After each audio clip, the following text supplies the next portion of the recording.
kesempatan ini saya akan menyampaikan kronologi awal ya, biar runtut, dia tidak multitafsir. Sebenarnya dari awal kami sudah mempunyai firasat akan terjadi hal seperti ini, karena dari awal saya sering mendapat suatu WA dan lain sebagainya dari baik itu orang PB maupun orang-orang PW ya, pada saat awal adanya saya mengeluarkan instruksi. Nah, kemudian setelah 1 hari sebelum konferensi perjalanan saya pulang dari Cilacap, saya ditelepon oleh salah satu bendahara PB yang menanyakan, kalau manggil saya kan telepon, halo ketua, apakah ketua mau maju lagi? Nah, saya jawab, Kiai Faisal Akun Fahmi Akbar ya, pada itu Fahmi Akbar telepon kepada saya, apakah mau maju lagi ya? Maju apa? PCNU, saya jawab. Saya sampai hari ini tidak punya niat untuk maju kembali karena saya sudah 3 kali dan mau 4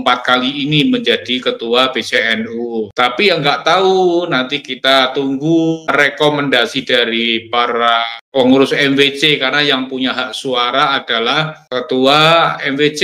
Saya selaku kader NU apabila mendapatkan amanah perintah kapanpun dan sebagai apapun saya selalu siap dan tidak bisa menolak. Kalau ketua mau maju lagi besok menemui Kiai Miftah Fakih yang akan datang ke sana sama Gus Aun. Terus saya jawab iya, tapi saya menemui biasa paginya ketika pas hari H datang ke lokasi konferensi cabang, saya menemui beliau biasa menyambut sebagai tamu dari PB saya sambut, tapi saya tidak berbicara terkait telepon yang disampaikan oleh Kiai Fahmi Akbar tadi kepada saya. Namun sebelum menjelang malam, hari menjelang hari H, memang ada salah satu pengurus PWNU yang meminta saya agar berkoalisi dengan salah satu kandidat yang diusung oleh PBNU karena mereka sudah punya suara 17. Jenengan sudah tidak punya suara, mbok yo bergabung saja loh. Saya kan juga nggak akan maju.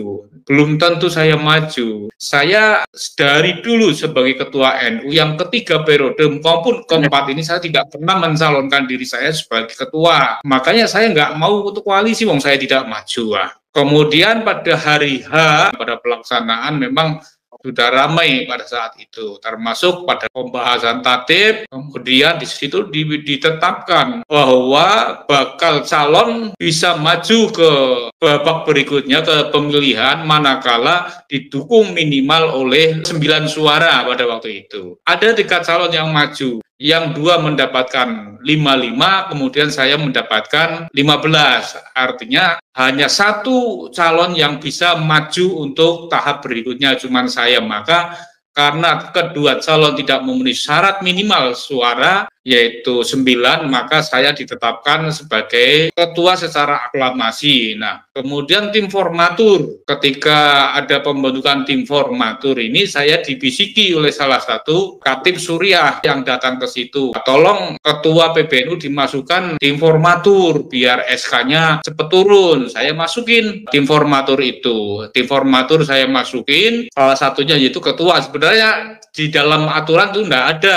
ketua PBNU masuk dalam tim formatur. Tim formatur biasanya diambilkan 7 orang, yang 1 adalah Rois terpilih sebagai ketua tim formatur, kedua ketua Tanfidia sebagai sekretaris formatur, kemudian yang 5 ada diambilkan dari perwilayah dan ditambah dengan pengurus lama. Namun pada hari itu tim formatur minta 1 dari PBNU. 1. Kedua, sebelum pemilihan saya sampaikan bahwa salah satu persyaratan yang harus dipenuhi pada saat itu adalah minimal sudah pernah menjadi pengurus baik NU maupun badan otonom. Kedua, sudah memiliki sertifikat PMKNU, Pendidikan Menengah Kader Nahdlatul Ulama. Itu persyaratan wajib. Calon ketua PCNU itu wajib memiliki persyaratan itu, dan tentunya saya juga dimintai persyaratan oleh pimpinan sidang, yaitu PBNU sendiri selaku pimpinan sidang. Saya serahkan persyaratan sudah memenuhi syarat, dan akhirnya pada proses pemilihan itu saya aklamasi menang. Kemudian rapat tim formatur selesai, tidak ada masalah, saya suruh buat berita acara, sudah saya kirimkan. Kemudian 5 bulan nggak ada kabar, terus saya telepon, oh belum, masih di UKK untuk sedang diverifikasi. Kemudian di UKK verifikasi sudah ditandatangani oleh ketua umum sama sekjen. Terus sudah ditandatangani lagi oleh Katib, tinggal Rois Am. Ini Rois Am kemarin siap untuk menandatangani, tapi PCNU Wonogiri harap melaksanakan pendidikan dasar kader Nahdlatul Ulama PDPKPNU. Siap saya laksanakan. Saya langsung penuhi apa yang diinginkan oleh salah satu ketua yang memimpin sidang di Kabupaten Wonogiri. Kemudian ketika dipenuhi, 1 minggu berikutnya juga nggak ada kabar. Saya telepon lagi, gimana Kiai, ini kok belum ada kabar? Wah ini, Anda ada katanya kemarin waktu Jakman katanya mengepung Kongres Jakman di Donohudan. Yang bilang siapa Kiai? Ya ada, itu yang bilang tuh nggak jelas orangnya. Wong saya itu Kongres Jakman justru saya telepon-teleponan dengan Kiai Fahmi Akbar. Kiai Fahmi Akbar minta untuk berkoordinasi dengan PCNU Soloraya untuk membantu kaitannya dengan konsumsi baik untuk peserta maupun para penggembira. Saya koordinasikan dengan PCNU Soloraya, kemudian Klaten juga membantu 2.000 kopi dan 2.000 mangkok bakso. Kemudian saya bagi lainnya adalah nasi Soloraya 7 itu. Saya kirim, saya bagi-bagi. Memang saya juga minta izin Laskar untuk membantu pelayanan di Donohudan. Saya sampaikan kayak gitu, saya nggak mengepung, saya membantu memberikan pelayanan kepada peserta dan penggembira yang datang ke kongres. Banyak itu dari Laskar, dari Demak ada, dari berbagai kabupaten ada, membantu mengamankan jangan sampai ada diganggu kongres Jakman. Saya nggak mungkin mengganggu, wong saya itu anti Habib, mau syarat mengganggu kaitannya dengan Jakman. Saya pun ketika mengirim orang-orang PBI ke situ pasti izin dengan ketua panitia. Nah, ketika Laskar ini sedang jaga, kemudian saya ditelepon oleh Kiai Fahmi Akbar, Rois Am tidak berkenan, mohon ditarik mundur pasukannya. Saya tarik. Seperti itu. Jadi saya tidak mengepung, tapi justru saya membantu panitia dalam rangka untuk mensukseskan muktamar. Oh yaudah, nanti tak sampaikan kepada Rois Am. Kemudian 1 minggu lagi berikutnya, terus saya diminta membuat surat pernyataan pengunduran diri dari PWI.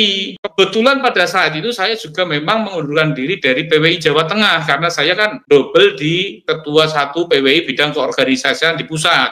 Saya sudah buat pengunduran diri, tapi khusus untuk Jawa Tengah. Saya kasihkan kepada ketua, dalam hal ini adalah Kiai Miftah Fakih, kemudian dikasihkan oleh Rois Am. Kemudian 1 minggu lagi kan saya ada pelantikan di Pemalang. Kemudian ada video katanya dikirimkan kepada beliau, Rois Am, bahwa panjenengan ini melakukan pelantikan lagi, kan sudah mundur. Coba sekali jawab. Saya kan pengurus pusat, jadi saya mundur dari Jawa Tengah, tapi saya masih di pusat. Saya bisa melantik dimanapun PWI yang ada di seluruh Nusantara ini. Akhirnya sampai rame-rame itu, kemudian PWNU datang ke Wonogiri, tapi tidak ke rumah saya, datang ke rumah Rois terpilih. Katanya intinya bahwa Rois Am tidak berkenan dengan saya, dan nanti mohon dalam waktu dekat ini akan ada surat untuk PCNU Wonogiri untuk menyelenggarakan konferensi ulang khusus untuk ketua. Saya bilang sama Rois terpilih, apakah ada dalam ADART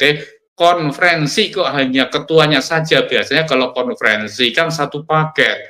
Ada Rois, milih Rois dulu, setelah Rois terpilih baru ketua. Nah, menanggapi surat tersebut itu bahwa ya, sebagai dasarnya itu kan persyaratan umum. Saya dianggap tidak memenuhi persyaratan, padahal ketika sebelum pencalonan saya sudah diperiksa oleh pimpinan sidang yang saat itu dipimpin oleh PB. Semua dianggap selesai, beres, tidak ada masalah, maka saya ditetapkan secara aklamasi.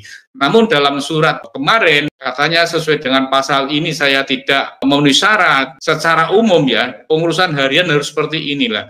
Saya kemarin kan sebelum menjadi ketua cabang yang keempat ini kan saya sebagai wakil ketua PWNU. Dan itu SK-nya turun, berarti kan saya sebenarnya masuk dalam verifikasi lolos. Tapi kenapa ketika ini kok nggak lolos, saya nggak tahu. Ada kepentingan apa, saya juga nggak paham seperti itu. Intinya sekilas itu yang perlu saya sampaikan. Intinya persyaratan sebenarnya secara ADART Perkum tidak ada masalah. Yang jadi masalah kan kalau rangkap jabatan tidak boleh merangkap jabatan dengan pengurus harian partai politik, dengan organisasi lain yang berafiliasi dengan organisasi yang anti Pancasila, Seperti itu. Dan syarat ketika mau maju adalah satu, sudah pernah menduduki atau menjabat kepengurusan di PCNU maupun Badan Otonom dan memiliki sertifikat PMKNU. Nah, kalau saya ini berarti dianggap tidak memenuhi syarat, berarti yang salah siapa? Umpamanya seperti itu. Yang memimpin itu juga pengurus PBNU sendiri, yang memverifikasi persyaratan pada saat pemilihan juga PBNU sendiri. Saya kira itu.